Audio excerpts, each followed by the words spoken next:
और लोगों को अच्छे कामों के करने का मशवरा देते रहना, बुरी बातों से मना करते रहना और जो मुसीबत तुझ पर वाक़े हो उस पर सब्र करना।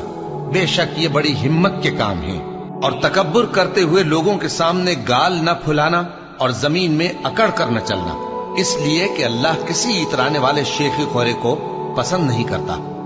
और अपनी चाल में एतदाल किए रहना और बोलते वक्त जरा आवाज नीची रखना, क्योंकि बहुत ऊंची आवाज गधों की सी है और कुछ शक नहीं कि सबसे बुरी आवाज गधों की होती है। ये वो लोग हैं कि जब अल्लाह का नाम लिया जाता है तो उनके दिल डर जाते हैं और जब उन पर मुसीबत पड़ती है तो सब्र करते हैं और नमाज आदाब से पढ़ते हैं और जो माल हमने उनको अता फरमाया है उसमें से नेक कामों में खर्च करते हैं और रंज तकलीफ में सब्र और नमाज से मदद लिया करो। और बेशक नमाज गरा है, मगर उन लोगों पर गरा नहीं जो